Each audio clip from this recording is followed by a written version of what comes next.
I was actually very much looking forward to giving this lecture.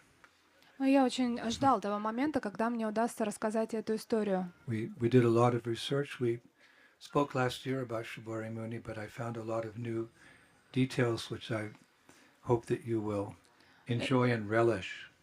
И, конечно же, мы уже не раз говорили о Субари Муни, но я дальше искал новую информацию, очень много нашел, поэтому очень жду того момента, когда я смогу вам еще новую историю рассказать.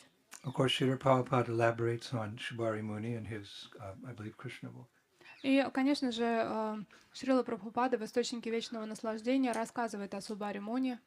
But just like we find so much wonderful information about Krishna, we can also find out so much wonderful information about his devotees. Но подобно тому, как мы можем всю новую интересную информацию узнавать о Кришне, также и о его преданных. Omagyan Timadandasya Gyanan Gana Shalakaya Chakshuni Militam Jena Tasmai Shri Gurave Namaha Sri Chaitanya Manobhisnam Stapitam Jena Bhutale Swayam Rupa Kadamayam Dadanti Svapadantikam Jai Shri Krishna Chaitanya Prabhu Nityananda Shri Advaita Gadadhar Shivasadi Gaur Bhaktivindam Hare Krishna Hare Krishna Krishna Krishna Hare Hare Hare Rama. So are you ready? Ну что, готовы? Spasiba. Oh, thank you. Спасибо. So today we find ourselves at Ramtal. И сегодня мы находимся в Рамтале. It's a sacred place, very intimately connected to this sage called Shibari Muni. И это священное место, которое непосредственно связано с великим мудрецом Субари Муни. It was rediscovered some years ago. И его заново обнаружили несколько лет тому назад. And a particular group renovated this place in a very nice manner. И определенная группа людей обновили это место и заново засадили его деревьями. It's like a sacred archaeological site. Это как священные археологические раскопки здесь были. When we're finished later, you can walk around. There's a lake down there. И мы, когда завершим лекцию, вы можете прогуляться, увидеть, тут еще есть озеро. They say that the oldest archaeological evidence of Vedic culture was found in that lake. И они сказали, что именно в этом озере это то место, где нашли в ходе раскопок подтверждение самой древней ведической цивилизации. Оно было здесь найдено. And that might very well be because this pastime of Shibari Muni happened in Satya Yuga. И это так и может быть по-настоящему, потому что история, которая связана с Субари Муни, она происходила в Сатья-югу. So I found the prana mantra for Shibari Muni. И я нашел даже пранама-мантру, обращенную к Субари Муни.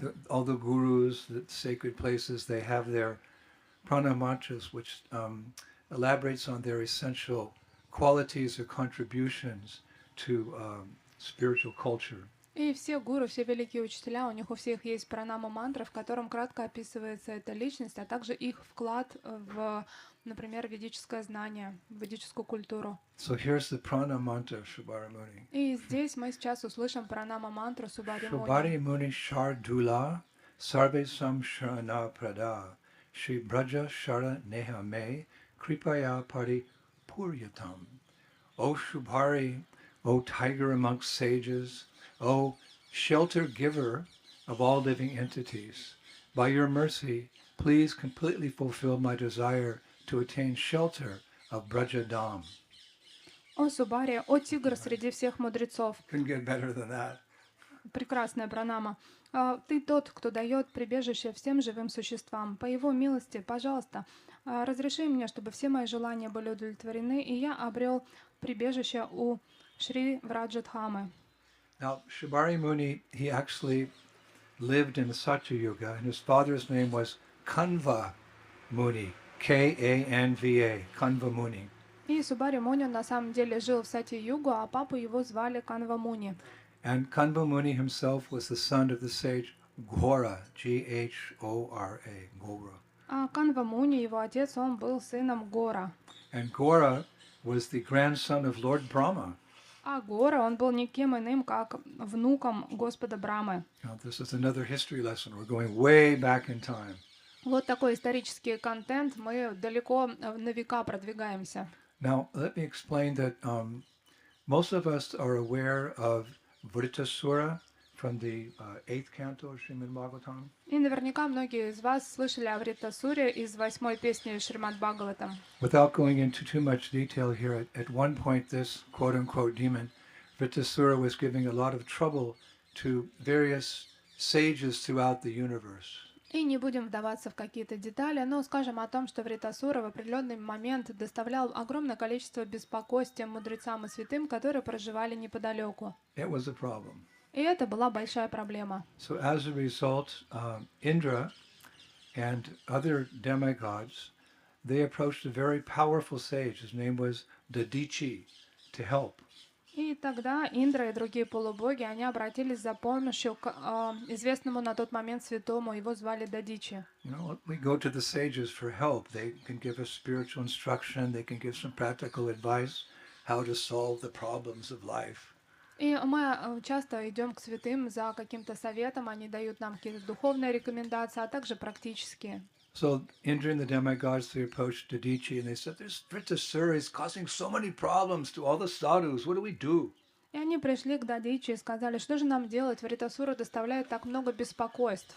Actually, they made a request of him, И они обратились к нему.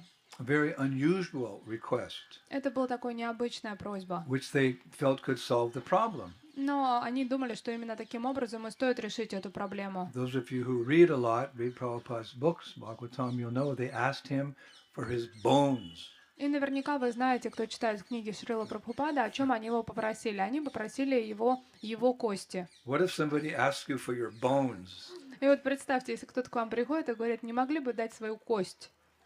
So why did they ask Dadachi for his bones? Because sadhus are imbued with spiritual tejas, potency. А почему они спросили у Дадичи его кости? Потому что саду, они по природе своей пропитаны вот этой теджесом, да, духовной энергией. Being so deeply involved in spiritual practices and spiritual life, their body is considered spiritual. Therefore, when a great sage dies, we don't burn the body, we place it in samadhi out of respect. И занимаясь духовной практикой, полностью в нее погружаясь, их тела одухотворяются, и поэтому тела святых, они не являются бренными. И мы знаем, что после их ухода мы в качестве уважения к ним покоим их тело в самадхи, а не сжигаем. So why did they want his bones? А почему они хотели его кости? They wanted to make a weapon Они хотели создать оружие. from his bones to kill Vritasura. Они хотели из его костей создать оружие и убить Вритасуру. So one symptom of saintly persons is they're detached from this world. И одно качество святой личности то, что они отрешены от этого мира. They've lost all interest in this world in pursuit of their spiritual goals. Они следуют за своей духовной целью и не заинтересованы в материальном Whether мире. they be a hatha yogi, a jnani yogi, a bhakti yogi, it's something consistent with spiritual life that you give up something to get something better. And what's the best? Krishna. И неважно, что вы практикуете, хатха-йогу, гьяна-йогу, бхакти-йогу, но принцип один, чтобы вы отдаете что-то для того, чтобы обрести что-то лучшее. И что же они хотели обрести? Они хотели обрести Кришну. And Dadachi, of course, being a sage, he was sympathetic to the welfare of other sages. It's a type of brotherhood, a spiritual brotherhood. И, конечно же, так как он был духовным человеком, у него было сострадание к своим братьям, это было такое братство, и, конечно же, он с милосердием к ним относился и хотел, чтобы у них все было хорошо. So Dadichi agreed И тогда Дадичи согласился. to sacrifice his bones, to sacrifice his life, to save the universe. И он согласился пожертвовать своими костями для того, чтобы спасти всю эту планету. To save the best thing in the universe, И- sadhus. И сохранить то, что является лучшим в этой вселенной, это саду. Brahmins and sadhus are the best thing in the universe because they're reminding everyone in the universe we shouldn't be here, we should be there in the spiritual world, Vaikuntha, Goloka. И браманы и саду — это лучшее, что есть в этой вселенной, потому что именно они напоминают нам о том, что мы не должны быть здесь, мы должны быть там, на Вайкунтхе. So he gave up his life И он оставил свою жизнь to save the universe. для того, чтобы спасти всю вселенную. So then Indra and the demigods, they made a very powerful weapon from those bones, a thunderbolt, Barajaram. И тогда Индра и полубоги, они сделали очень могущественное оружие из его костей. Это была особая молния. And to make a long story short, because we want to focus today, Indra took that weapon and he killed Vritrasura with that thunderbolt. И чтобы сократить нашу историю, Индра взял это оружие и убил Вритасуру. We could speak for hours about that pastime. И мы можем часами говорить об этой игре. But the thing is, I wanted to mention was that after killing Vritrasura, it's described the weapon didn't calm down. Но есть описание того, что после того, как это оружие убило Вритасуру, оно не успокоилось. We've all seen thunderbolts. Вы наверняка видели молнии. Just imagine this thunderbolt, and you don't ever see a thunderbolt just go, oh. Thunderbolt's powerful from the beginning to the end. This thunderbolt, it's described in Shastra, it didn't calm down. И наверняка Om Shanti, no. Наверняка вы видели молнии на небе, и вы знаете, как это происходит. Не то, что молния стреляет и потом сразу угасает. Нет, оно продолжает быть молнией. And without wanting to, it started destroying the entire creation. И не хотя этого на самом деле, но молния продолжила разрушать всю эту вселенную. It's just so powerful. This Dadichi was a very powerful sage, his bones, so the thunderbolt, calm down, destroying the universe. И Дадичи, он был очень могущественный, и у него была огромная сила, поэтому молния, созданная из его костей, она тоже не успокаивалась и продолжала вибрировать и желать разрушить. So now there's really a big problem. А теперь проблема стала еще больше. The sages tried to solve a problem, now they got a bigger problem. И That's material life. И мудрецы, они пытались решить проблему, а проблема разрослась. Вот в этом и заключается вся соль этого материальной жизни. Ultimately, as a last resort, what do sadhus do? И что же делают саду, когда они пришли в тупик? They approach Vishnu, they approach Krishna. Конечно же, они обращаются к Вишну, они обращаются к Кришне. So seeing this situation where the universe was being destroyed because of this very powerful thunderbolt, now Narada Muni and the demigods, they approached Lord Vishnu and asked him what to do. И видя, что Вселенная в опасности, что эта огромная молния могущественная готова ее разрушить, Нарада Муни и другие мудрецы обратились теперь уже к Вишну. So Vishnu, he's thinking, this is a problem. This universe is being destroyed by this thunderbolt. What are we going to do? И они стали обращаться к нему. Вишну стал думать, что же сделать, каким образом поступить, чтобы Вселенная не разрушилась. So it's very interesting what Vishnu, how he solved the problem. И очень интересно, каким образом Вишну решил эту проблему. He told Indra and the demigods to find a sage of equal caliber with Dadichi who could personally absorb the potency of this thunderbolt weapon. Он порекомендовал Нараде и мудрецам, чтобы они нашли какого-то святого, такого же уровня и могущества, как Дадичи, для того, чтобы он лично мог принять в себя, впитать всю ту энергию, которая хранит в себе эта молния как оружие. Dadachi had given the power through his bones, so now they're trying to find someone who can absorb the power of that thunderbolt. И Дадичи, он тот, кто дал эту энергию для этого оружия из своих костей. И теперь нужен был тот, кто мог впитать эту энергию в себя. In this way, sages, they solve problems because, well, say, for example, at the moment of initiation, the guru absorbs the karma of the disciple. This was part of their duty. And how did they do it? By chanting Hare Krishna, Krishna Krishna, Hare Hare, Hare Rama, Hare. И этот процесс нам известен, потому что также происходит в момент инициации. Это ответственность гуру впитать ту плохую карму, которая есть у ученика, и переварить ее. Каким образом он это делает, повторяя Харе Кришна мантру. So Narada Muni is thinking, like, who's going to do that? Who's going to absorb the potency of this weapon, which has the power to destroy the universe? What sage is going to agree to do that? Who has the power to do that? И Нарада Муни начал размышлять, кто же этот святой, который согласится впитать в себя могущество этого разрушительного оружия для того, чтобы спасти Вселенную. Then he thought, Kanva Muni. И тогда он вспомнил про Канва Муни. We mentioned him in the beginning, right? Kanva Muni, he was a powerful sage. И помните, мы говорили о нем в начале нашего диалога. And he was living here in Vrindavan. Он проживал здесь, во Вриндаване. With his wife, Он был со своей супругой. who was pregnant. На тот момент она была беременна. So one day, Narada Muni and all the demigods, they came to Kanva Muni and they asked him, "You're so powerful, can you absorb the potency of this weapon?" И тогда Нарада Муни со всеми мудрецами пришли сюда, к Канва Муни, и стали его просить, а мог бы ты впитать могущество этого угрожающего оружия? On the order of Vishnu, you're the last person who can solve, otherwise everything's going to be finished. И по распоряжению Вишну ты единственная личность, которая на это способен, иначе все разрушится. So he's in his, meditation, doing his yoga. Om. Yes. И он пребывал на тот момент в медитации, медитировал на звук Ом, и он ответил «да». It's not a big thing for these sages. They've solved the problems of material existence by renouncing this world and being totally absorbed in Krishna consciousness. They don't have any problems anymore. Oh, bring it on, okay. Hare Krishna. Для святых это Chanting Hare Krishna is the solution to all problems. Для святых это небольшая сложность, потому что они уже отреклись от этого материального мира, поэтому у них у самих нет никаких проблем. Поэтому, когда кто-то приходит с проблемами, у них достаточно могущества, чтобы их решить. На самом деле, повторение Хари Кришна мантры решает все проблемы.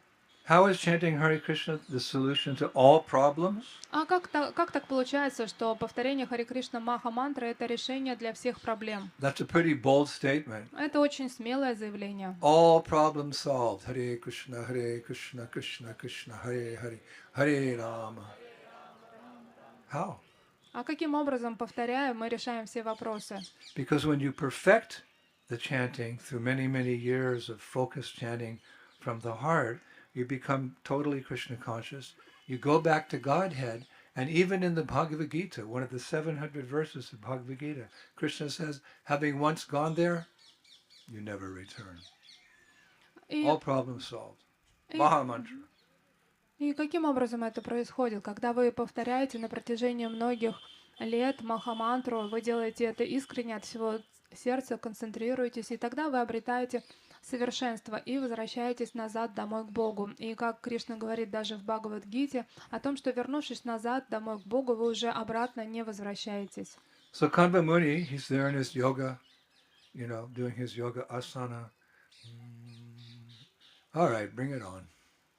И Канва Муни, он сидит на своей йога-асане, медитирует, и к нему кто-то приходит и просит о чем-то, он говорит, ну давайте, заносите. And Narada Muni and the demigods, they watched in wonder as he mystically absorbed the full potency of that thunderbolt weapon.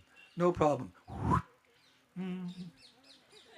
И Нарада Муни, другие присутствующие с удивлением наблюдали за тем моментом, с какой легкостью он впитывает в себя разрушительное оружие. What's even more amazing is that he transferred the potency of that weapon to his unborn son in the womb of his wife. А что было еще более удивительным, то что он You перенес... take it, Mataji. And the son absorbed it in the womb of the mother, the potency of that weapon which could destroy the universe. И то, что он перенес могущество этого оружия в чрево своей беременной жены, которая была беременна сыном. Таким образом, он перенес это оружие в своего сына, нерожденного еще. You have someone, what was it like when you were a little boy? Let me tell you. И потом можно будет у этого мальчика спросить, а как ты себя чувствовал, что с тобой происходило, когда ты был еще в чреве? Ну да, сейчас я вам расскажу, что было. And when the boy was born, they named him Shubhari. И когда мальчик родился, они назвали его Субари. Shubhari Muni. Его стали звать Субари Муни. The sages describe him as follows. И мудрецы описывают таким образом. He was thus born invested with the full potency of the thunderbolt weapon, a weapon created from the bones of the mystic sage Dadichi, a weapon which killed the demon Vittasura and had the potential to burn the universe to ashes. My dear devotees, that is Shubhari Muni. И таким образом, как описывают это мудрецы, он был рожден уже наполненный полной энергией этого молнии, как оружие. Это оружие было создано из костей мистического мудреца Дадичи. Это оружие убило демона Вритасура, а также имело потенциал сжечь эту вселенную дотла. Таким образом, это был Субари Муни. So this is happening in Braj. И это все происходило во Врадже. Braj has a very vast history, a very rich history in so many ways. И во Враджи есть огромное количество истории. So in time, this small child grew up in this forest, and he learned all the secrets of the Vedas. It's described, especially the Rig Veda, from his father, Kanva Muni. И через время этот мальчик, он обучался, он изучил множество вед, а также он был специалист в Ригведе, знания которые он получил от своего отца, Канва Муни. And what does one do when one is finished with one's studies? А что происходит после того, как вы закончили свое обучение? He takes up his spiritual practices. Он начинает свои духовные практики. So immediately after the completion of his studies, Shubhari Muni spent 1,000 years meditating underwater in the Jamuna River, performing intense dhyana yoga. It's described dhyana yoga. И после того, как Субари Муни закончил свое обучение, он начал свои духовные практики. Они заключались в том, что на протяжении 1000 лет он медитировал под водой Ямуны. И говорится, что он занимался дхьяна-йогой. Now, during Shubhari Muni, can you imagine? We can only stay underwater 4 minutes and 23 seconds. Is as much as a human being can stay under the water. It has to come up and gasp for air. He's staying under there for 1,000 years. И просто And this is not mythology, a fairy tale for children. This is a fact. This is factual. И просто представьте, если мы с вами, живые существа, можем находиться под водой только чуть больше 4 минут, то Субари Муни, он находился под водой 1000 лет. Нам нужно всплыть для того, чтобы вдохнуть воздух, а он медитировал 1000 лет под водой. Это не какая-то мифическая история, это реальность. Now there's a nice pastime where he was asked for help. И есть одна интересная история, когда к нему обратились за помощью. It appears that sadhus, saintly persons, they're considering liberation from this world, but when they make some spiritual advancement, the common people come to them for help. They're always being disturbed. They can't be quiet. They have to help human society. И саду, святые мудрецы, они достигают совершенства и полностью освобождаются от этого материального мира, но, несмотря на это, каждый раз к ним за помощью обращаются обычные люди, и они им не отказывают. Now, during his meditation under the water for 1,000 years, there was a severe drought, which means no water, in the kingdom of Ayodhya, which is, where the pastimes of Ram took place, Ayodhya Dham, which is, of course, is very far from Vrindavan. И в то время, как Субари Муни медитировал под водой, в это время случилась засуха в районе Айодхи. So at that time, the king of Ayodhya was named Maharaj Mandata. И на тот момент Айодхи правил Махарадж Мандата. He was also a special person. Он тоже был удивительной личностью. I was reading that he was the father of Ambarish Maharaj and King Muchukunda. И он был отцом Амбариши Махараджа и царя Мучукунды. So in order to get rid of this drought, there's no water. You can imagine no water. Narada Muni advised this king, Mandata, to hold a yajna performed by a great sage named Shobari Muni. И тогда Нарада Муни этому царю Мандате он посоветовал, чтобы они провели очень долгую ягью, и эту ягью должен проводить никто иной, как Субари Муни. There's no rain, there's no water, so do a yajna. Так как была засуха, а что делать во время Yajna by засухи? Vishnu. Совершите ягью для Who Вишны. can do the yajna? Not Chaturatma, А кто может Shobari Muni. что сделать эту ягью? Не Чатуратма, а Субари Муни. Bibi Govinda Maharaj is performing an initiation ceremony today at his residence, and that's where Chaturatma is with all his stuff, И сегодня Бхактибринга Говинда Махарадж проводит ягью, и Чатуратма Прабху находится там на яге со всем своим парфенарием красивым. Didn't he do a wonderful save the other day at our initiation ceremony? Помните, как красиво он все провел на церемонии инициации для всех нас? So Maharaj Mandata traveled from Ayodhya to Vrindavan, and he went underwater, and somehow or other, under the water, he requested Shobari Muni to come out and perform a month-long yajna, which actually ended the drought in Ayodhya. И Махарадж Мандата, он приехал из Айодхи во Вриндаван, нашел Субари Муни, он был в то время под водой и договорился, его убедил о том, чтобы тот провел месяц яги, и как результат этого с засухой было покончено, пошли дожди. Then he said to Maharaj Mandata, "Now can I go back in the water, please?" И после того, как все свершилось, он обратился и попросил Махараджа Бандату, а теперь можно я уже снова уйду и пойду медитировать под водой? I haven't finished my meditation in the Yamuna water. Я хочу продолжить и завершить свою медитацию именно в водах реки Ямуна. So he went back in the water. Он вернулся назад в воду. Now, around this time, it's actually quite far away, in Ramanakadweep, which we know as Fiji, there was another problem that arose. Но одновременно, примерно в это же время, достаточно далеко отсюда, это было в Раманака-двипе, которое мы сейчас знаем как Фиджи, случилась еще одна проблема. Fiji was actually at one time the whole Vedic culture existed all around the world. So a problem came up in Fiji, which at that time was called Ramnakadweep. И ведическая культура, она была распространена на нашей земле повсеместно. И вот эта проблема, она случилась в районе, который на тот момент назывался Раманака-двипа, а мы знаем его как современная Фиджи.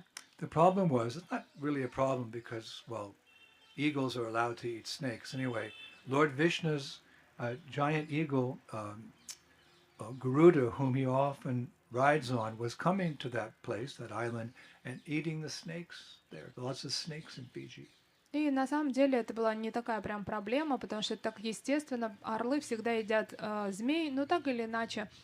Дело состояло в том, что Гаруда, который на себе носит самого Вишну, он прилетал туда, на этот остров, для того, чтобы поесть змей. Змей там было много. Like you see the birds here, there's lots of those little white birds, they follow the cows around. Whenever there's cows eating grass, you see those little white birds, they're following around because when the cows pull up the grass, they also pull up the bugs and the worms.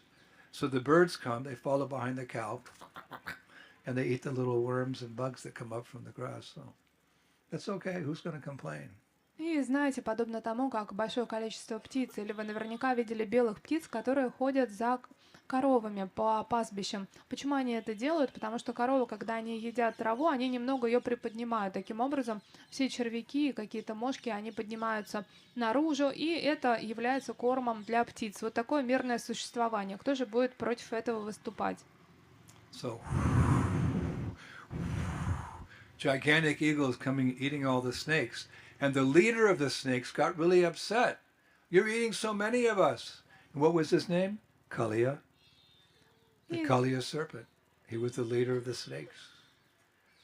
И тут такая картина, тут летит гигантский орел, Гаруда, он подлетает к острову и уже хочет кого-то съесть из змей. Но тут против выступает главный из этих змеев. И кто же это? Это змей Калия. Ему не понравилось, что он съедал так много из его соотечественников. So the snakes are doing what snakes do.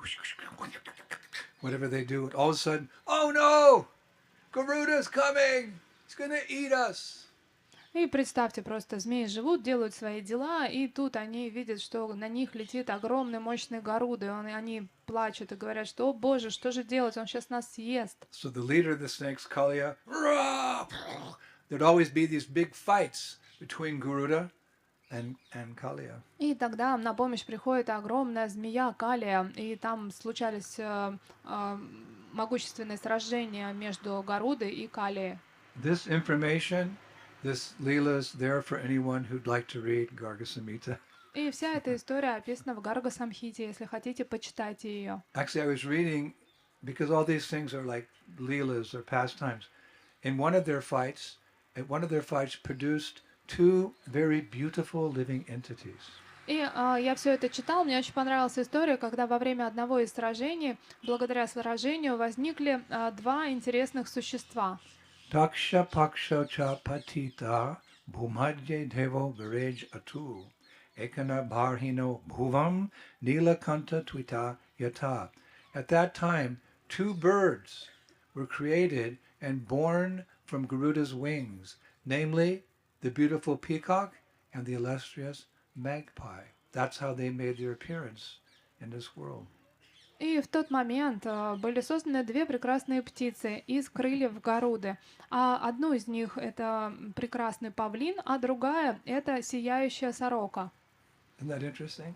Now you Интересно, know да? how the peacock appeared and the magpie. И теперь вы знаете, как явился на эту землю павлин и как появилась сорока. And Garga Samhita goes on. И Гарга Самхита продолжает. Teshtam tu darshanam punyam sarvakama phalapadam shukla paksho mati lendra darshanam yamas ivan yashtat.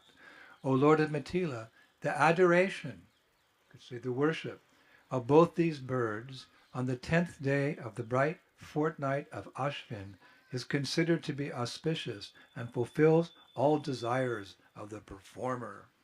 О Господь Митхила, поклонение этим птицам на 10-е светлые лунные сутки месяца Ашвин является очень благоприятным и исполнит желания всех тех, кто поклоняется им. If you have a certain desire, maybe you want to, we'll just speak quite frankly here, you want to get good marks so you can go on to a good university to get good grades so you could have a nice job to serve Krishna, then on the 10th day of the bright fortnight of Ashvin, considered very auspicious, you worship the beautiful peacock and the illustrious magpie. Then you just go to do your exam with your eyes closed. You get, whoa, you got top grades. You can go to the top university. И, например, если у вас есть какое-то сердечное желание, будем с вами все откровенны, например, получить хорошие оценки на учебе, для того, чтобы поступить в лучший университет, потом хорошо учиться, трудиться, и все это во славу Кришны. Тогда вы просто идете и поклоняетесь прекрасному павлину или сияющей сороке на 10-е лунные сутки светлой половины луны, месяца Ашвини, и все ваши желания исполняются. So why can you be particularly victorious on that particular day to fulfill a desire to serve Krishna? А почему у вас исполняется желание служить Кришне именно в этот день? Почему вы обретаете такую победу? I'll tell you. Я расскажу вам. Because the 10th day of the bright fortnight of Ashvin is known as Vijay Dashami, the day that Lord Ram conquered Ravana. Jai Sri Ram! Death to Ravana! Да. Спасибо. Потому что 10-е лунные сутки светлой половины луны месяца Ашвини это не что иное, как Виджая Дашами. Это тот момент, когда Рама победил Равану. Of course, we all know how beautiful the peacock is. И наверняка вы все слышали и знаете, насколько красив павлин. But I didn't know much about a magpie. Но я не так много знала описания сороки. So I went online and I, found a beautiful photo of a magpie. И я пошел поискать на просторах интернета и нашел прекрасную картину сороки. They're in Vrindavan, and I read a beautiful account about a magpie. И, конечно же, они есть также во Вриндаване, и я почитала о них. The magpies have blue bodies with black throats and white chests. Their tails are long and blue with some white tips, and their heads are black with a slight amount of blue on their cheeks. И сороки, Anyway. у них тело, оно такого голубоватого цвета, горло их черное, грудь у них белая, у них длинные такие хвосты, на кончиках у них белые перышки, а также у них черная голова с небольшим количеством голубоватого отлива на их щечках. So this kept going on, Guru would fly in for lunch, and Kalia would fight with them, and there was no one won. It was just this constant battle with all the snakes being gobbled up. И это проходило какое-то время, так и происходило. Гаруда прилетал, Кали с ним сражался, и было такое разногласие между ними. So the snakes were tired of, my friend, my brother, my sister, they're all eaten by. They decided this is enough, and they went to someone to ask for help. И, конечно же, змеи, это уже превысило их возможность терпеть, потому что погибали их родственники, братья, сестры, родители. И они взмолились и подумали, что надо идти и обратиться за помощью. Кому же они пришли? So who did they go to for help? Кому они пришли за помощью? There's a saying, birds of a feather, flock together. So these are snakes. They went to Ananta Shesh. И так как они были... Ananta Shesh, please, help us. Yes. И тогда, что же им было делать, так как яблоня от яблоньки недалеко падает, они решили обратиться к кому? Они пришли к Ананта Шеше и вот попросили, пожалуйста, брат, помоги. Natashesha is very busy up on his head. He holds up all the planets in the universe. And he's at every moment he's saying a new name of Krishna since eternity and for eternity. Every second a new name for Krishna's unlimited attributes and characteristics and pastime. He's very busy. So in between giving a new name, he said, "Go to Shubari Muni. He'll help you." И Ананта Шеша — это огромный божественный змей, который держит на своей голове всю Вселенную, и каждый раз, когда открывается его вот эта вот часть, он произносит определенные новые имена Кришны, и поэтому он очень занят, но он успел произнести им свой совет: отправляйтесь к Субари Муни, он вам поможет. So Lord Ananta, he describes Shubari Muni as an all-merciful sage. И Господь Ананта, описывая Субари Муни, он сказал, что он всемилосердный святой. And Ananta Shesha told the snakes that Subari Muni has many good qualities. И Ананта Шеша, он сказал, что Субари Муни обладает огромным количеством хороших качеств. One in particular, И одним прежде всего, that he would feed little small balls of dough, like chapati dough, to the fish in the Jamuna daily as part of his routine. и каждый день он кормил рыб в реке Ямуны, и он кормил их маленькими шариками из теста или кусочками чапати. So all the snakes went back to Ramanaka Dweep, Fiji. They packed their bags and they came to Vrindavan. И тогда все змеи отправились назад на Раманака-двипа, спаковали все свои вещи и отправились во Вриндаван. And they took shelter of Shubari Muni. И они приняли прибежище у Субари And they Муни. told him how this gigantic eagle, the bird carrier Vishnu, was coming to their island, regularly eating their kin and kind. И они стали жаловаться, рассказывать Субари Муни, как это огромный орел, который носит на себе самого Вишну, прилетал на их остров и пожирал их родственников. And then they said, he knows we've come here to Vrindavan, and we're really afraid he's going to come here and eat us now. Instead of eating us there on that island, he's going to come here and eat us. What do we do, Subari Muni? И они стали молиться: о, Субари Муни, что же нам делать? Мы знаем, что он прознает про то, что мы пришли во Вриндаван, и вместо того, чтобы пожирать нас там, на нашем острове, он сожрет нас здесь. So Subari Muni, he pronounced a curse. When the Brahmins do a curse, they take their thread like this, and they touch water, and they pronounce a blessing or they pronounce a curse. И так поступают святые мудрецы, и Субари Муни сделал то же самое. Таким образом, они наматывают на палец шнур, докасываются до воды и произносят либо проклятие, либо благословение. В этом случае он произнес проклятие. Took his thread and he touched the Jamuna water. He said, Garuda, if you ever come to Vrindavan to eat the snakes, you will be burnt into ashes. Whoosh! И тогда прозвучало это проклятие. Он взял браманский шнур, дотронулся до вод Ямуны и сказал, что Гаруда, если вдруг ты когда-то прилетишь во Вриндаван для того, чтобы съесть змеи, ты разорвешься на части и сгоришь дотла. So that news spread. И эти новости разлетелись. And Shubari Muni became famous as Ahivashi. Ahivashi means he who gives shelter to Ahi, snakes. И тогда с этих пор Субари Муни Sarp. Hindi, Sarp. стал известен как Ахиваси. Ахи — это змеи, а еще на хинди это сарпы. One time I was on a walk here in Vrindavan and I had to get across a field, a kind of wet field, they irrigate with water. I had to get home really quickly, so I started walking through this lush field of water, and as halfway across, the farmers started screaming at me, Maharaj, Sarp, Sarp! I didn't speak any Hindi. I thought they were like, how you doing, Swami? I'm waving at them. No, Sarp, Sarp, thank you. Sarp, Sarp. And I got to the other side. One that came up, you know what Sarp is? I said, no. Snake, cobra, black mamba.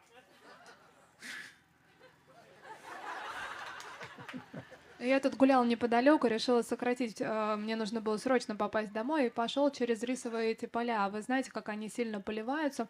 И я иду, ничего не подозреваю, смотрю, и вдалеке местные жители начинают волноваться и кричать мне «Сарп, Сарп!» И я думаю, о, как мило они меня приветствуют. И я так очень машу им обратно, думаю, да-да, здравствуйте, дорогие.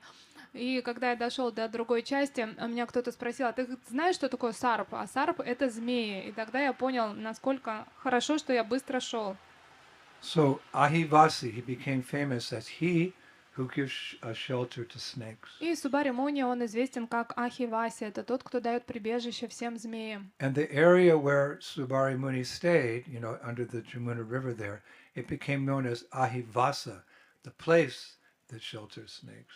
А то место, где он находился на берегах реки Емуна, стало известно как Ахиваса. Это место прибежища змей.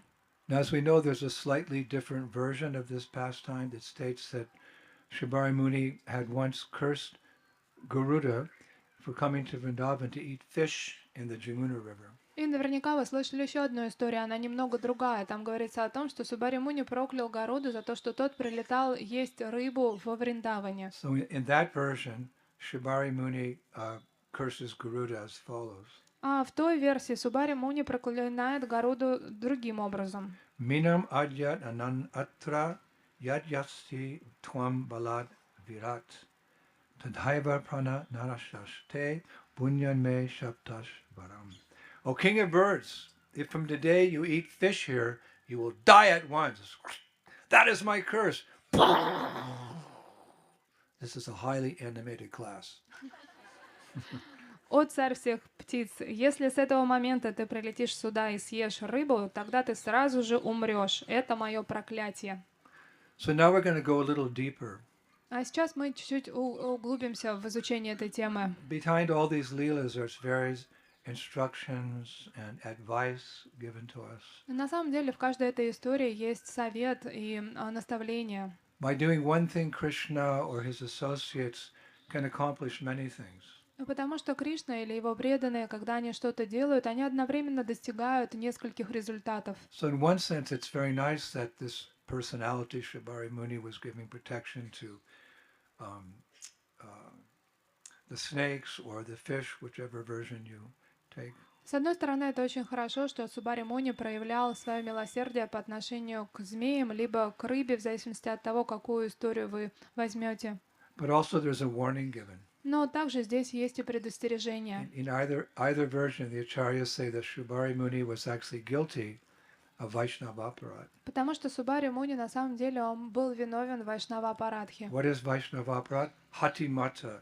It's the most grievous offense in chanting the holy names of the Lord, to offend a devotee who has dedicated his life to serving Krishna. А что такое Вайшнава-апарадха? Это хати-мати, это самая сильная апарадха по отношению к преданному, который посвятил свою жизнь распространению, например, святого имени. And the version of our acharyas who see with very clear vision, they also comment that his sympathy for the snakes or for the fish he was trying to protect was misplaced compassion. И ачарьи говорят, что его... Spiritual life's like a razor's edge. You know, when you shave, okay, you can get it, but if just a little bit you move, then you get a bloody cheek. So spiritual life's like walking the razor's edge. You have to be very careful. Listen very carefully to Guru, Shastra, and Sadhu. И его симпатия, как говорят ачарьи, по отношению к змеям и рыбе, они были не совсем правильными, потому что, с одной стороны, это хорошо, с другой стороны, это сострадание, направленное не на тот объект. И духовная жизнь, она подобна краю лезвия. Раз, и можно обрезаться, поэтому очень важно очень четко слушать те наставления, которые вы получаете от своего гуру или от старших. His sympathy for the snakes and the fish is misplaced compassion. Why?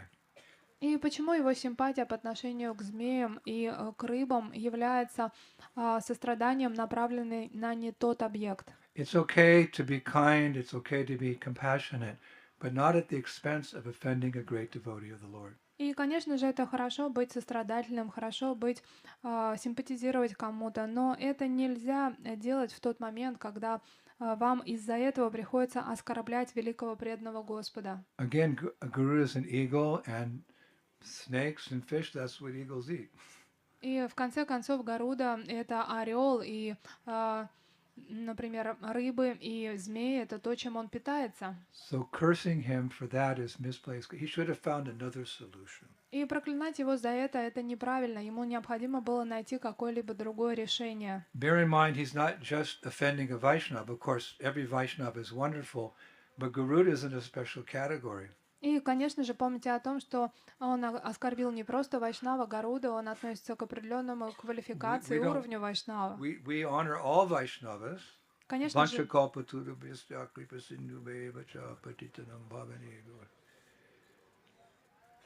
and we're especially grateful to great Vaishnavas who are great because they're concerned about the spiritual welfare of all living entities.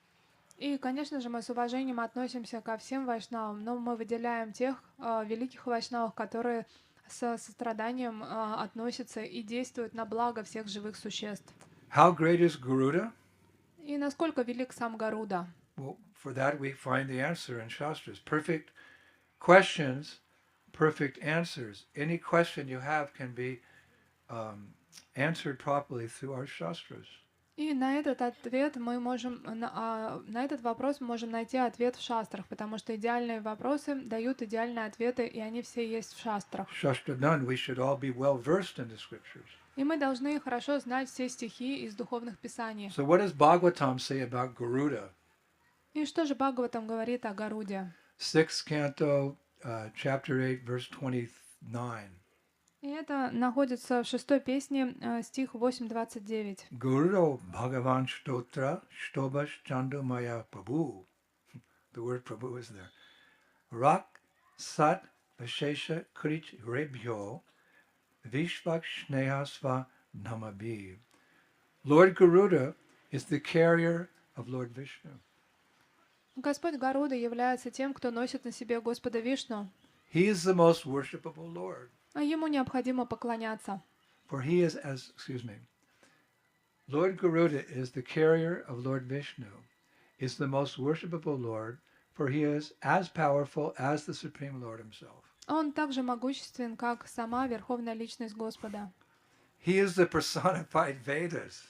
Он является олицетворенной Ведой. And is worshipped by selected verses. Ему поклоняются определенными стихами. May he protect us from all dangerous conditions. А пусть он защитит нас от всех опасностей. And may Lord Vishvakshena, the personality of Godhead, also protect us from all dangers by what? His holy names. Hare Krishna, Krishna Krishna, Hare Hare, Hare Rama. И пусть Господь Вишвакшена, олицетворенный Господь, Он также защитит нас от всех опасностей, чем своими святыми именами. What a beautiful description of Garuda. Какое прекрасное описание Гаруда. You don't want to offend him. И, конечно же, никто не хотел бы его Out of оскорблять. some misplaced compassion to save some snakes and some fish. Come up with another plan, but not at the expense of offending a great devotee. Просто из-за того, что есть какая-то симпатия к рыбам и к змеям, нет смысла впадать в такое сострадание, что ты из-за этого вынужден оскорбить какого-то чистого преданного. Необходимо было найти какое-то любое другое решение. Garuda is mentioned in Bhagavad Gita. И о Гаруде говорится даже в Бхагавад-гите. Bhagavad Gita is the essence of all Vedic knowledge. А Бхагавад-гита — это основа всего It ведического takes 3 знания. lifetimes to read all the Vedas, И 3 жизни потребуется для того, чтобы изучить все Веды. but it's all there in Bhagavad Gita. Но все уже заключено в Бхагавад-гите. Elegance is truth spoken concisely. И элегантность — это краткость, сестра таланта. So 700 verses, and Garuda is included. There's so many things Krishna could talk about. He mentions Garuda. И представьте, Кришна может о чем угодно поговорить, но в Бхагавад-гите он говорит и о Гаруде. Vain ate yash cha pakshinam. Among birds, I am Garuda. И среди всех птиц я являюсь Гарудой. And as we mentioned, Garuda always carries Lord Vishnu on his back, and therefore he's considered the transcendental prince of all carriers. That's how the Acharyas describe him. He's the transcendental prince of all carriers. Oh, the transcendental prince of all carriers is coming. И, What a Гару... wonderful title. и Гаруда всегда носит на своих спине Господа Вишну. Таким образом, его называют трансцендентным принцем всех тех, кто является, кто переносит кого-то. Он принц среди них. So because of this grievous offense by Shibari Muni, some reaction had to come. И так как Субари Муни совершил оскорбление, должна быть какая-то реакция за это. What do they say in Australia? What goes around comes around. И есть такое выражение в Австралии, оно тоже есть, что посеешь, что и пожнешь. Like I often say during my public speeches to guests, I recount one time when I was in Australia many years ago, and we visited an Aborigine group of people, and they were throwing the boomerang. So I took the boomerang, and they showed me. Well, that was far out. Came back and hit. Came back and hit me on the head. I wasn't expecting it. It's a law of nature. Я помню, как я впервые познакомился с бумерангом. Мы были в Австралии, в племени аборигенов, местных жителей, и они показали мне бумеранг, предложили его бросить, и я не ожидал. На самом деле его бросаешь, и он назад прилетает прямо тебе в голову. I read something the other day which I wrote down, and it might be appropriate. It's a little subtle, but I hope you'll catch it. И сейчас я расскажу вам кое-что, что я в какой-то момент записал. Это такие тонкие вещи, надеюсь, вы поймете их. You'll never understand the damage you did to someone until the same is done to you. That's why I'm here. Signed, Karma. И есть такое выражение, что вы поймете тот вред, который вы кому-то нанесли, когда то же самое произойдет с вами. Поэтому я здесь. Подпись «Карма». And what happened next is what most devotees think about Shibari Muni. But really we first realize how great he actually was or is. We've been speaking for 45 minutes. I just wanted to impress upon you. He wasn't some silly person who was under the water and, the pastime. He was a great personality, but even a great Mahabhagavata can fall down, Prabhupada said, if he hears impersonal philosophy. So the race isn't over until it's over. We have to be very strict with ourselves until we finally enter into the groves of Vrindavan. И для того, чтобы обсуждать это происшествие, которое произошло с Субари Муни, мы должны были сначала за 45 минут понять, на какой величины и масштаб был его личности, что это не просто какой-то там йог, который увлекся, а это могущественная личность. Но, как говорил сам Шрила Прабхупада, что даже великий Махатма может упасть, если он слышит имперсональные рассуждения о Боге, поэтому мы все должны быть очень аккуратны и помнить, что гонка не закончилась, пока мы на самом деле не дошли до финиша. And so it happened that one day this illustrious sage who was empowered with the potency of that thunderbolt, while meditating underwater, he saw two fish mating. И так и произошло. Вот представьте, вот этот великий святой, который был наделен могуществом, силой, разрушительной молнии, он медитировал сотни лет под водой, и вдруг он увидел, как две маленькие рыбки любят друг друга. And lust manifested in his heart. И вожделение проникло в его сердце. Causing him to what we say in ISKCON, like a coined phrase, he fell down. И мы говорим в Искон, есть такая фраза, что он пал.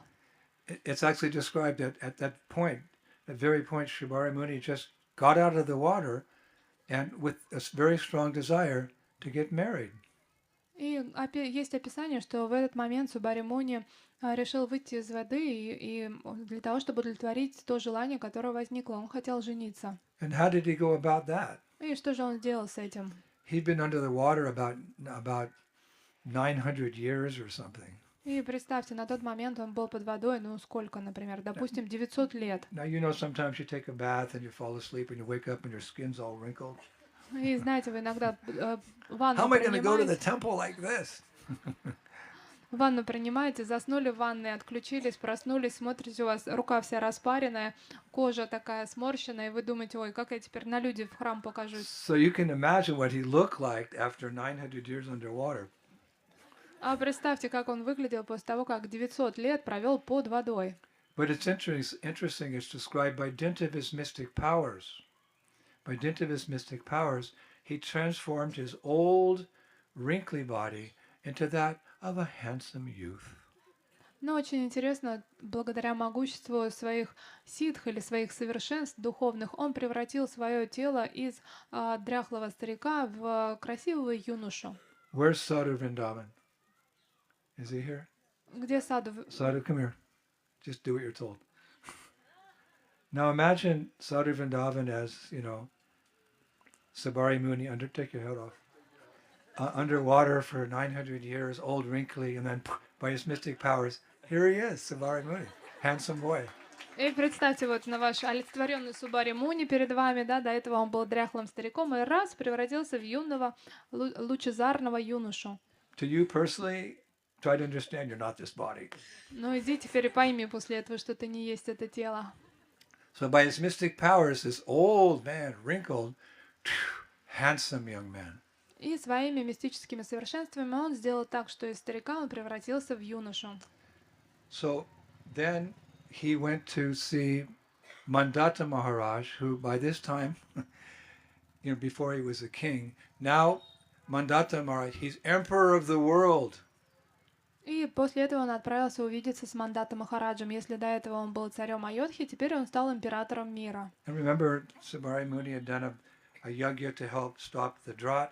So Mandata Muni felt obliged to Sabari Muni for helping him in Ayodhya that time. И помните, что Субари Муни это был тот, кто помог избавиться от засухи, которая была в Айодхе, провел все эти яги. И, конечно, Мандата Махарадж чувствовал, что он задолжал Субари Муни. So Sabari Muni, Emperor, I helped you one time. Can you help me? Yes, what do you want? Another place to meditate? No, I want to be married. Can I marry your daughter? И Мандата Махарадж, он выслушал просьбу Субари Муни, он сказал, что ты хочешь, наверное, какое-то еще одно место для медитации. Он сказал, что нет, на самом деле я хочу жениться, пожалуйста. А у тебя есть дочки, чтобы я на них женился? But Mandata Maharaj was so grateful to Shibari Muni for stopping that drought and eventually allowed him to become emperor of the world. He offered him all 50 of his daughters. И Мандата Махарадж, он был так благодарен Субари Муни за то, что он тогда помог ему остановить засуху, и таким образом постепенно он стал императором всего мира, что он отдал ему не одну свою дочь, а всех своих дочерей. And it's written, infatuated by this handsome young man, all these 50 princesses, they immediately agreed. А дочерей было 50, ни меньше, ни мало, и поэтому они все увидели Субари Муни, он был очень привлекательным, молодым, и они тут же все согласились за него замуж. Isn't it interesting, this personality's history? Очень интересная такая историческая, личная информация. So Shibari Muni came back to Vrindavan, and it's described on the northern banks of Manasi Ganga, in the town of Govardhan actually, on the strength of his previous austerities and the perfection of his mantras, he manifested an opulent residence, replete with parks and gardens and clear water lakes. И есть описание, что Субари Муни со своими 50 женами пришли на северные берега Манаси Ганги, на самом деле это город Говардхан, и благодаря силе своих предыдущих аскез, а также совершенству, которое он достиг благодаря чтению мантр, он проявил очень богатую резиденцию, в которой было большое количество парков. It's interesting, although he was quote unquote fallen, he nonetheless retained his spiritual powers. Несмотря на то, что он якобы был падшим, но он сохранил все свое могущество и свою силу. Like one time, one of our leaders, he was a sannyasi, and he fell away from his sannyas vows. Everyone was criticizing him, and Prabhupada said, no, one should just enter into that ashram where one feels most comfortable in, fulfilling whatever desires he has, so that he can do his real duties to serve Krishna. If you're comfortable in the brahmacharya ashram, there. If you're comfortable in the grihastha ashram, vanaprastha, just find that ashram where you're peaceful, so that you can serve Krishna. Don't criticize him. Let him be as he is. He's a good servant. И была такая ситуация, когда один из саньяси, он пал, он не следовал обетам саньяси, и все его очень жестко критиковали, а Шрила Прабхупада остановил их и сказал, что на самом деле любой ашрам предназначен для того, чтобы вы чувствовали себя в нем комфортно и просто продолжали служить Кришне. Поэтому неважно, кто вы, саньяси, грихастха, ванапрастха, брамачари, просто найдите тот ашрам и тот стиль жизни, в котором вы комфортны, и просто продолжайте служить Кришне. Не смейте никого критиковать, потому что тот преданный был хорошим преданным и хорошим слугой. Nartam Dashtakuri goes so far as to say, Grihe tako vane tako. Whether one's living as a renunciate in the forest or one is a householder with home and many children, if that person has within his heart a strong desire to serve Chaitanya Mahaprabhu and spread the mission, I take the dust of that person's feet on my head, whether he's a tyagi or a grihastha. It's not, service is the main thing. И Наратам Дасхакура об этом говорил таким образом, что неважно, кто вы, тьяги или отреченная личность, которая проживает как саду где-то в лесах, либо вы грихасха, который живет своей женой, со своими детьми, как обычный человек, если в вашем сердце горит желание распространить миссию Господа Чайтаньи и служить ей, тогда я приду и возьму пыль с ваших лотосных стоп. То есть он не делал различия. Like when Prabhupada came, he got all the boys and girls married, and the pioneer work of this movement was actually done by Grihastha couples. Sannyasis came later. И когда Шрила Прабхупада начал это движение, на самом деле к нему присоединились молодые люди, девушки и юноши, и многие из них поженились. На самом деле начало этого общества было заложено парами, потому что именно они проповедовали. Потом уже пришли саньяси. So it appears that although he was fallen, he nonetheless retained some of his mystic powers. И благодаря этим описаниям мы видим, что несмотря на то, что он был падшим, он все-таки сохранил все свое могущество. In fact, Shibari Muni expanded his body into 50 duplicate images to enjoy with the 50 princesses. И он даже смог Have you seen распространить... Shibari Muni today? I saw him there, I saw him there, I saw him here. He's everywhere. И он смог распространить себя в 50 личностях, да, то есть было 50 копий Субари Муни для того, чтобы каждая из них наслаждалась с отдельной принцессой. Вот можно было бы в тот день спросить, а вы видели Субари Муни? Кто-то бы сказал, да, я видел его там, вот там. And it's described the gardens that he strolled through with his various wives were fragrant with varieties of flowers, opulent with singing birds and humming bees, and always resounding with the expert performances of professional musicians. И есть описание, что те сады, в которых он бродил со своими супругами, они всегда были полны цветущих растений, а также приятно поющих птиц, жужжащих пчел, и это все происходило под аккомпанемент искусных музыкантов. And it's described that his residence was staffed with well-dressed maidservants and valets, and furnished with beds, seats, ornaments, bathing facilities, and all the trappings of a royal household. И в его доме также было большое количество хорошо одетых слуг и служанок, а также было все необходимое: роскошные кровати, места для сидения, украшения, приспособления для омовения, а также все то, что должно находиться в царских покоях. So you could say Subari Muni was, quote unquote, enjoying like anything. И мы можем смело сказать, что Субари Муни точно насладился. But it so happens, one day Mandata Maharaj came to visit his 50 daughters, but when he saw how his old friend, Shibari Muni, who due to his spiritual tejas had stopped the drought, how he had become entangled in material life, he decided, if that might happen to me. So although he's the emperor of the world, he simply took off his royal dress and walked to the Himalayan mountains and became an ascetic.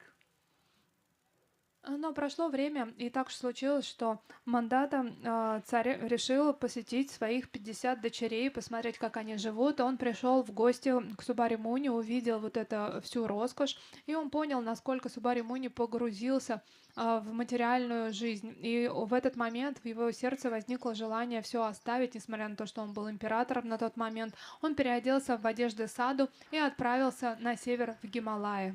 The Shastra puts it very nicely. И Шастра об этом очень красиво говорит. This emperor, this king of the world, suddenly understood that austerity and penance offer greater rewards than those won by royal influence. И шастры говорят, что вдруг он понял, что аскеза и покаяние — это самая большая награда, гораздо больше, чем ту награду, которую вы обретаете благодаря царскому влиянию. Think about it, a king. He renounces his robes, his jewels, his reputation, adoration. He just realizes that it's all temporary and he walks away. So therefore the acharyas say, he steadily understood austerity and penance offer greater rewards than those won by royal influence. If only we could embrace that within our hearts. И просто представьте, как сам царь-император, которому поклонялись все, оставляет все почтение, направлено к нему, лишается своей репутации, переодевается в одежды саду, снимает с себя все украшения и просто отправляется в Гималай, потому что он понимает, что аскеза и покаяние даруют большее благо, чем то благо, которое вы получаете, живя царской жизнью. Now listen to this. Послушайте дальше. Despite the fact that Shibari Muni was now living a life of great opulence, Mandata Maharaj still had respect for him as a spiritual personality. Несмотря на то, что на данный момент Субари Муни жил как в роскоши, не как отшельник, не как святой, но у царя Мандату было огромное уважение по отношению к нему, и он видел в нем духовную личность. Interesting. He knew the history of his friend Shibari, a great ascetic. Now he's married, but he retained his respect for him as a great spiritual personality, obviously because he can expand himself into 50 forms. Can any of us do that? No. И потому что он знал историю личности Субари Муни, он знал, каким великим святым он был, и поэтому его не смущало то, что на данный момент он проживает в роскоши. Он все еще видел в нем могучего святого, который даже способен на данный момент распространить себя в 50 копий. Вот кто-то из нас такое может? Да нет, конечно. This would make a great movie. И представьте, надо просто фильм об этом снять. Fortune, misfortune, fortune, diplomacy, spiritual tejas, thunderbolts. И представьте, This would какой be, a сценарий. really popular movie. Это был бы очень популярный фильм, потому что тут переплетено все: удача, неудача, какие-то переговоры, падения. Очень интересный So here's the сценарий. emperor of the world. He's surrounded by, and he sees how someone, in the eyes of the public was somewhat fallen, but because he's his friend and remembering his spiritual tejas, the king takes off his clothes. He goes to Sabari Muni. I'm going to the Himalayas. Give me a mantra for protection, so I don't fall down. И только представьте, какой накал страстей. Тут сам король, он снимает с себя одежды и подходит к той личности, которая раньше был святым, но в глазах всех он сейчас пал и живет обычной материальной жизнью. Но помня о его могуществе, он все-таки выдает ему почтение, снимает с себя эти царские одежды, переодевается, подходит к нему со сложенными ладонями и говорит: пожалуйста, даруй мне защитную мантру, чтобы я отправился медитировать в Гималайи и не пал. Maya's always there to test the sadhus. Are you really sincere about transcending, getting moksha, getting bhakti? Is that what you really want? Okay, here's some sense gratification to tempt you. Are you going to go for it? Yes? Ha ha ha. No? We're always being tested. И Майя, она всегда тестирует саду, потому что она всегда пытается предоставить что-то и говорить, что ну что, ты все-таки будешь держать свои обеты, или может быть вот тут можно понаслаждаться, или вот это попробовать, то попробовать. Да, ты хочешь? Ну отлично. Нет, не хочешь? Странно. То есть саду они всегда под прицелом Майи. How do you test if something's really gold? А как вы можете проверить, что это настоящее золото? You test gold by putting it into fire. Проверить золото можно, поместив его в огонь. If it's really gold, it'll shine even brighter. Если это золото, то оно начнет сиять еще более ярко. So how do you know? How does Maya know if someone's really sincere about going back to God? Through the trial of austerity or challenge or misfortune, and if our devotion to Krishna remains steadfast, Maya leaves us alone. Okay, I can't get this guy or this girl. I'll leave him alone, and you can proceed very. So we have to expect sometimes there'll be tests. И мы должны иногда ожидать какие-то тесты со стороны Майи, потому что как еще нас проверить? На самом деле мы хотим бхакти, либо мы просто притворяемся, поэтому она предоставляет нам разные возможности. Они могут быть в форме какой-то удачи или неудачи, но это сделано все так, чтобы отвлечь нас от нашей цели. So we want to be protected from Maya's influence because she has many tricks up her sleeve. И Even great demigods are sometimes bewildered by the tests of Maya. First verse of the Bhagavatam. И мы должны с вами быть очень осторожными, потому что у Майи в рукаве очень много разных способов, чтобы нас одурачить. Даже полубоги в первой песне Шримад Бхагаватам говорят о том, что иногда они сами не могут понять замыслы Майи. So we'd all like to have a mantra to protect us, right? И наверняка мы все хотели бы, чтобы у нас была мантра, чтобы мы были защищены от Майи. We have it. И у нас она есть. Namaste Narasingaya Praladala Hridayane Hiranyakashipur Makshaha Silatamka Nakala Ito Nishringa Parito Nishringa Yato Yamitato Nishringa Bahir Nishringa Hidaye Nishringa Nishringa Madin Saranam Papade Tabakara Kamala Bade Akam Adbhuta Shringa Dalita Hiranyakashipu Tadubinda Keshavadrita Harahari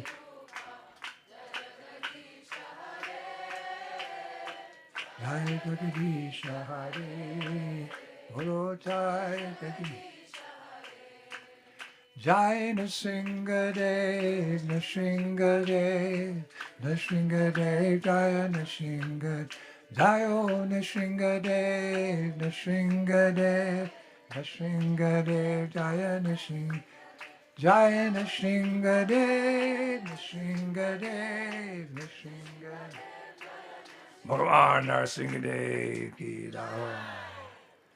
Actually, Prabhupada introduced this mantra into our society just before he was going back to India in 1971 because he was very sick and he didn't know if he would be coming back.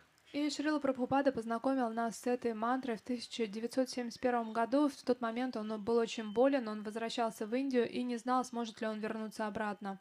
So one day, before Bhagavatam class, he taught these two mantras to devotees. Of course, they're there in Chaitanya Charitamrita, but we didn't have that book then. He taught word for word in the Los Angeles temple. И это было в храме Лос-Анджелес перед Шримад Бхагаватом. Он преданных учил слово за словом этой песни. Конечно же, она есть в читании Чаритамрити, но на тот момент у нас не было этих книг. Then he said something very significant. It caught my ear later on. И потом он сказал что-то очень важное, я навсегда это запомнил. He said, Lord Nrsingadev will protect you in my absence. Он сказал, что Господь Нарисимхадев позаботится о вас в мое отсутствие. And if we're not protected, that means it's the Lord's desire. He wants us back home. So А если нас не that's the real защитили, protection. Out of here. I'm gone. I'm done with this. I'm going home. если нас не защитили, то значит, что мы получили высшую защиту, потому что мы не принадлежим этому миру, мы вернулись назад, и нас уже полностью защитили. So this emperor was Rajrishi. It means a saintly person sitting on the throne. И он был императором Раджа Риши, он сидел на троне. Please, Shri Muni, give me one mantra that will protect me on the path as I ascend the Himalayan mountains and Но он go. обратился к Субари Муни и сказал, что, пожалуйста, дай мне ту мантру, которая защитит меня в Гималаях. So Garga Samhita describes how Shubari Muni gave the king a very, very, very powerful mantra, a kavacha, a protective mantra. It was called Sri Yamuna Kavacha. И в Гарга Самхите описывается, как Субари Муни дал эту защитную мантру, защитная Ямуна Кавача. I know of the Yamuna Ashtakam. I never heard of the Yamuna Kavacha. И я слышал о Ямуна Аштаке, но никогда не слышал о Ямуна Каваче. And I found that mantra. И я нашел эту мантру. But I'm going to keep it secret. Но я вам не скажу, это секрет. No, that wouldn't be very nice. Но это будет нехорошо с Who моей wants to be стороны. protected on the path back home from illusion? Кто хочет быть защищен по дороге домой от иллюзии? So Sriman Datta said, Таким образом, Шримандата сказал, addressing Shibari Muni, он обращался к Субари Муни. O fortunate one, please give to me the supremely splendid kavacha of Sri Jamuna, Lord Krishna's queen. I will always keep it with me very carefully. О, удачливая душа, пожалуйста, даруй мне возвышенную и несравненную кавачу Шри Ямуны, царицы Господа Кришны. Я всегда буду трепетно хранить ее. Shibari Muni said, И Шри Шубари Муни ответил, O noble-hearted king, please hear the Jamuna kavacha, which protects one from all dangers and brings one to the four goals of life. о, благородный царь, пожалуйста, услышь Ямуну Кавачу, которая дарует защиту от всех опасностей и позволяет достичь 4 цели человеческой жизни. One should meditate on dark, four-armed, beautiful, lotus-petal-eyed Yamuna, who is seated on a chariot. Then one should meditate on the Yamuna Kavacha. Нужно медитировать на темную, четырехрукую, прекрасную, с лотосоподобными глазами Ямуну, восседающую на колеснице. Так нужно медитировать во время повторения этой кавачи. A Brahmana should bathe, face the east, refrain from conversation, offer the Sanya prayers, sit in the Svastika asana posture on a kusha mat, tie his hair with kusha grass, and recite the following words. Браман должен принять омовение, повернуться лицом на восток, воздерживаясь от праджалпы, вознести санкхья молитвы, сесть в свастика асану на подстилку из травы куша, связать свои волосы травой куша и произнести следующие слова. May Yamuna always protect my head. May Krishna always protect my eyes. May Shyam always protect my eyebrows. May Nakavashini always protect my nose. Пусть Ямуна всегда защищает мою голову, пусть Кришна всегда защищает мои глаза, пусть Шьяма защитит мои брови, пусть Накавасини защищает мой нос. May Paramananda Rupini always protect my cheeks. May Krishna Vamamsha Shambhuta always protect my ears. Пусть Парамананда Рупини милостливо защищает мои щеки, пусть Кришна Вамамша Самбута защитит мои уши. May Kalindi always protect my lips. May Surya Kanyaka always protect my chin. May Yama Shvashva always protect my neck. May Maha Nadi always protect my chest. Пусть Калинди защитит мои губы, и пусть Сурья Каньяка защитит мой подбородок, пусть Яма Сваса защитит мою шею, пусть Маха Нади защитит мою грудь. May Krishna Priya always protect my back. May Tatini always protect my arms. May Shu Shroshni always protect my loins. May Charu Darshana always protect my lips. Пусть Кришна Прия всегда защищает мою спину, пусть Татини защитит мои руки, пусть Сукрони защитит мой стан слева, справа и спереди, пусть Чару Даршана защитит мою поясницу. May Rambhoru always protect my thighs. May Angri Bedini always protect my knees. May Rajashwari always protect my ankles. May Papa Praharini always protect my feet. Пусть Рамбхору защитит мои бедра. Пусть Ангри Бхедини защитит мои колени. Пусть Расешвари защитит мои лодыжки. Пусть Папа Прахарини защитит мои стопы. May Paripur Natma Priya, Paripur Natma Priya always protect me from everything that is inside, outside, above, below, in the 8 directions, and in the entire universe. Пусть Парипурнатама Прия защитит меня от всего неблагоприятного, что есть внизу, вверху, снаружи, внутри и в 8 направлениях. A pauper who 10 times recites with devotion this very wonderful Yamuna Kavacha becomes wealthy. Бедняк, который 10 раз с преданностью будет произносить эту чудесную ему наковачу, станет богатым. A wise brahmachari who eats little and for 3 months recites this kavacha attains a great kingdom. Тот Of разумный, this there is no doubt. тот разумный брамачари, который, ограничивая себя каждый день, принимает немного пищи в течение 3 месяцев, произнося эту кавачу, достигнет вечного духовного царства. В этом нет никаких сомнений. What is not attained within 3 months by a person who chants this kavacha 110 times with devotion? Чего невозможно достичь тому, кто с великой преданностью в течение 3 месяцев будет петь эту кавачу 110 раз с чистой преданностью. A person who rises early and recites this kavacha attains the result of all pilgrimages. At the end of his life, he goes to Goloka, the supreme abode, which even great yogis cannot attain. Человек, который поднимается рано утром и произносит ему наковачу, достигнет результатов паломничества по всем святым местам. В конце своей жизни он уйдет на Шри Галоку, высшую обитель, которую не могут достичь даже великие йоги. I think we all have a WhatsApp group that we're part of, if Rasika tells what's happening. Shall I put this kavacha on the link so you can all memorize it? И хотите, мы разместим в нашей группе по WhatsApp ссылку на эту кавачу. Hare Krishna. So, after receiving this mantra, the king bowed down and releasing all of his servants and ministers and army and leaving behind all the members of his family, he took off his royal robes and insignia and put on the torn clothes of a sadhu that were lying on the river and turned and started walking alone north to the Himalayas for a life of penance and austerity and, most important, devotion to the Lord. И, получив эту кавачу, царь встал со своего трона, оставил всех своих слуг, снял с себя роскошные одежды, подобрал что-то из земли на берегу Ямуна, оделся в какую-то выброшенную кем-то одежду и отправился в сторону Гималаев для того, чтобы всю свою жизнь посвятить аскезам и покаяниям, а прежде всего это посвятить поиску Господа и обретению бхакти. What happened to Shibari Muni? This was a class about Shibari Muni. We followed the king into the Himalayas, back to Goloka. What happened to Shibari Muni? Это история о Субари Муни, поэтому что же произошло с ним? Мы знаем, что царь, он отправился в Гималаи, потом достиг Галоки, просветления. А что же было с Субари Муни? This is a long class. It's the end of the month of Parikrama. You're a little tired, but I think it's important to go on a little longer to know what happened to Shibari Muni, yes? И я знаю, что это долгая лекция, уже конец ваших парикрам, поэтому наверняка вы устали, но мне кажется, есть смысл еще немного подождать для того, чтобы узнать, чем же закончилась история Субари Муни.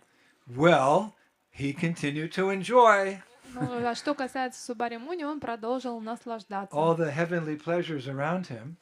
И вокруг него были все доступные райские And наслаждения. ultimately, everyone in this world enjoying the material pleasures, be they little or big, it all comes to conclusion.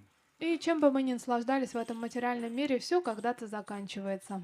You can't find no satisfaction. Потому что удовлетворения в этом вы все равно не I can't найдете. get no satisfaction. If that's sung by a famous, wealthy rock star, what about little old you and me trying to make ends meet? You can't get no satisfaction. И даже знаменитая рок-звезда пела о том, что в этом мире нет наслаждения. Что ж говорить о нас, обычных бренных людей. Especially with his spiritual background, he could come to the conclusion. He could weigh the two things. Like you take a scale and you weigh, two things and you see which one's heavier or lighter. He had experienced the bliss of spiritual life, and now he was enjoying the bliss of material life. So okay, I want the spiritual life. Param drishna nivartante. It gives the higher taste. И тем более за плечами у него был опыт духовной жизни, поэтому он как никто мог нормально взвесить эти две составляющие: блаженство от духовной жизни, радость материального существования, и, конечно же, понять, что перевешивает. И, конечно же, здесь выигрывает духовная жизнь, потому что она дает то удовлетворение, которое невозможно почерпнуть нигде. Like you go to the shop to buy mangoes, and there's a green, you're going to serve your guests, there's a green mango, and there's a ripe mango, it's yellow with a few black spots, has a nice aroma. I'll take this one for my guests. So if you have a strong spiritual experience, when Maya tries to attract you, you just go, нет, нет. И, например, если к вам должны прийти Hare Krishna. гости, вы хотите вкусненьким покормить, тогда вы идете в магазин и выбираете манго. И, например, там лежит зеленый манго и лежит такой красивый, сочный, ароматный, желтый манго с небольшими черными вкраплениями. Ну, конечно же, вы выберете вкусный манго. Поэтому, если вдруг вас будет когда-либо тестировать Майя и скажет, давай то, давай это, вы ей бодро скажите, нет. But if you're weak in your spiritual practices, if for whatever reason you become weak in your sadhana, Maya will come, you'll go, okay. And you'll be diverted for some time until you come to your senses and you come back again. That's why Vasudeva Sarvamiti Samahatma Sadurlabaha. Generally it takes many lifetimes. Но если ваша духовная практика ослабит, если у вас садхана будет плохой, тогда, когда Майя придет к вам и станет вас тестировать, вам будет очень легко пойти за ней и начать удовлетворять свои чувства. И, как правило, удовлетворив их, вы придете обратно в себя и продолжите духовный путь. Как правило, на это уходит не одна жизнь. But by the mercy of Chaitanya Mahaprabhu, the most merciful incarnation, and our Guru Parampara, who have given us an appropriate way to practice bhakti yoga or Krishna consciousness, you can make it in one lifetime. Но по милости Шри Чайтаньи Махапрабху, который принес нам Хари Кришна Махамантру, совместное воспевание, а также благодаря той садхане, которую нам дала наша Гуру Парампара, вам нет необходимости снова рождаться, вы можете достичь совершенства за одну жизнь. I often say that Bhaktisiddhanta Saraswati Thakur, in one of his lectures in the 1930s, so I see no reason why all my disciples can't go back home, back to Godhead in one lifetime. But you really have to give it your heart and soul. И Бхактисиданта Сарасвати Тхакур еще в 1930 году на своих лекциях говорил, что я не вижу причину, по которой все мои ученики не могут за одну жизнь вернуться назад домой к Богу. Но для этого вы должны со всей серьезностью отнестись к этой практике. We have many desires that we have to fulfill to maintain body and soul together, but our main desire should be to go back home, back to Godhead, and to do that, we have to fully awaken our love for Radha and Krishna. Fully, 100%. И, конечно же, у нас много есть желаний, связанных с поддержанием нашего тела, но основным нашим желанием должно быть возвращение назад домой к Богу, а для этого нам нужно полностью пробудить свою дремлющую любовь к Раде и Кришне. Not to contradict Bhaktisiddhanta Saraswati Thakur, but there's that saying, many are called, but few are chosen. И не для того, чтобы сказать что-то против это заявление Бхактисиданта Сарасвати Тхакура, а просто чтобы добавить, есть такое выражение из Библии: много званых, но мало тех, кто пришел на этот зов. We don't want to be left behind. А мы не хотим здесь остаться, мы We не want to хотим go быть home. брошенными. Prabhupada is waiting for us in the spirit. He trained us how to get out of this world, and he'll train us how to enter into that world and perform whatever particular mellow of devotional service is appropriate for the pleasure of Radha and Krishna in the spiritual world. That will all be taken care of in due course of time. И через какое-то время о нас тоже точно позаботится, потому что Шрила Прабхупада нам дал все, и он точно тот, кто подскажет и поможет нам, обучит нас, каким образом правильно служить божественной чите.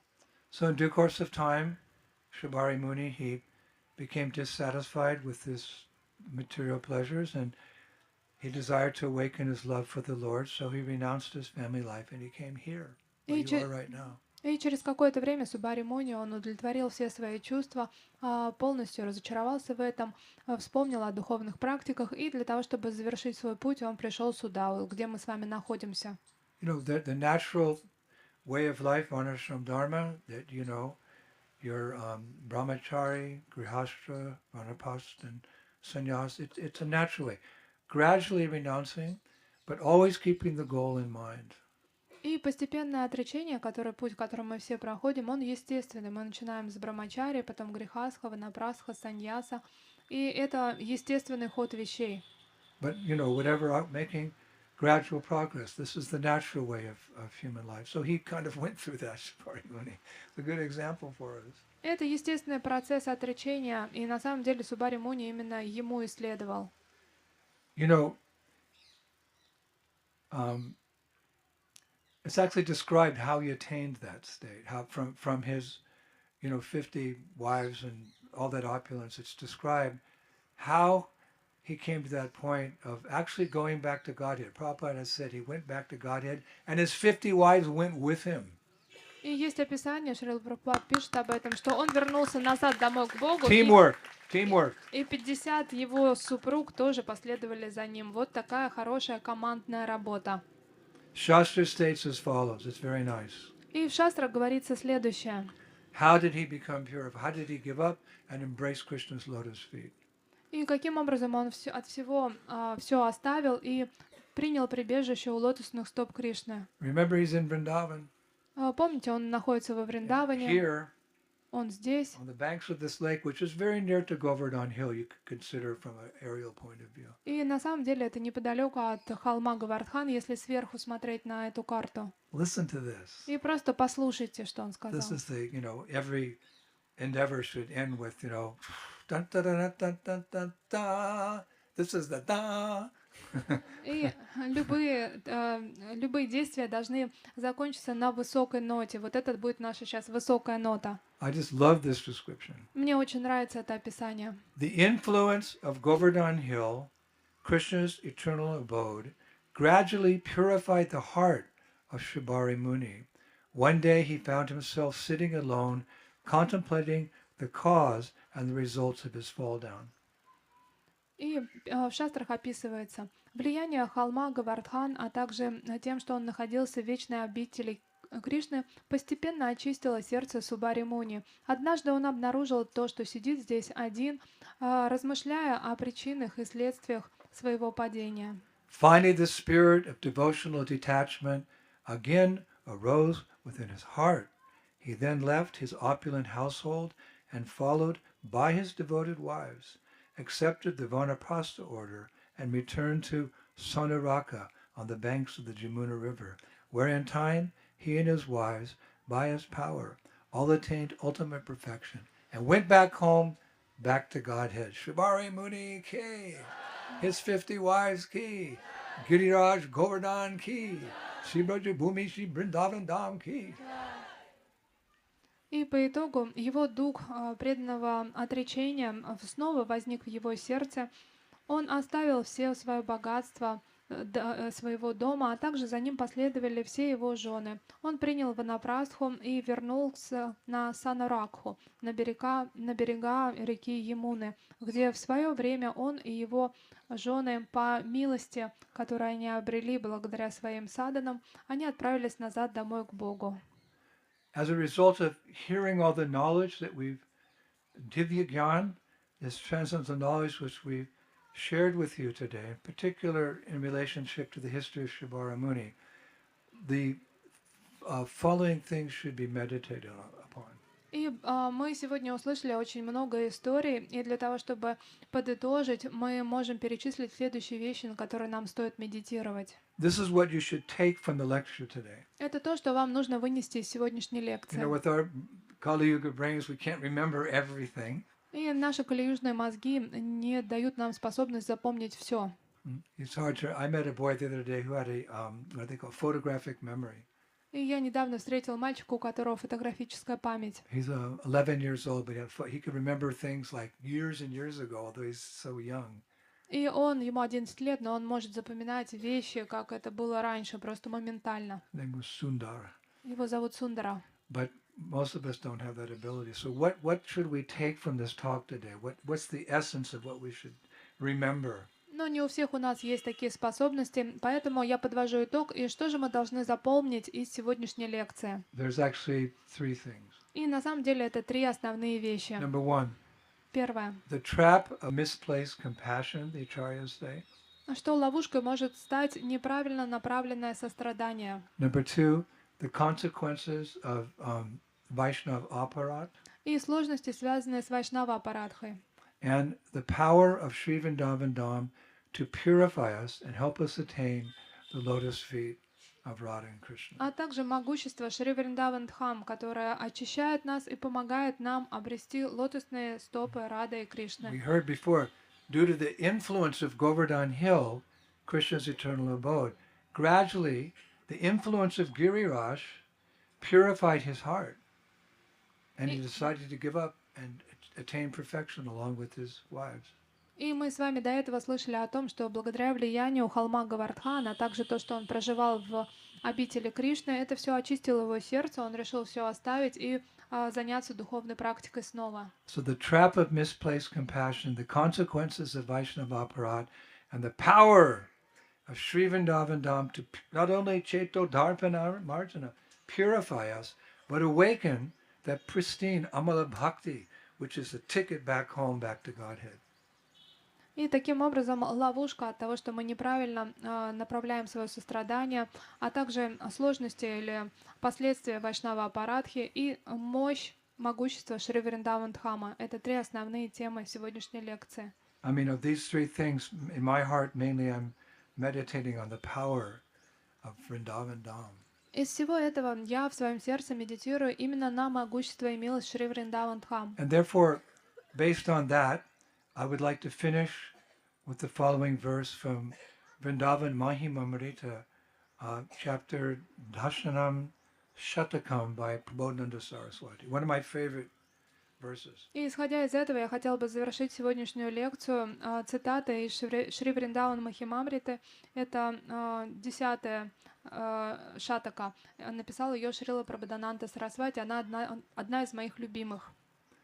O Vrindavan, O crowning bliss of Radha and Krishna, to me always be like a mother, a father, a good friend, a brother, a kind relative, a love, a protecting devata, a guru, an observant eye, prana, the greatest treasure, the best nectar, a good son, and please always remain within my heart. О Вриндаван, о Верховное Блаженство Рады и Кришны, для меня, пожалуйста, всегда оставайся как мать, отец, хороший друг, брат, добрый родственник, возлюбленный, защищающее божество, гуру, следующий за мной взгляд, прана, великое богатство, а также лучший из нектаров или хороший сын. Всегда оставайся в моем сердце.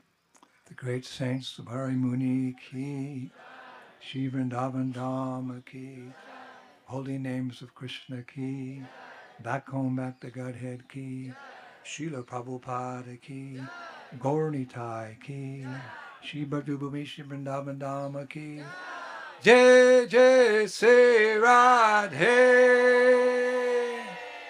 Jai Jai Sri Radhe, Jai Jai Sri Radhe, Sham. Hare Krishna, thank you.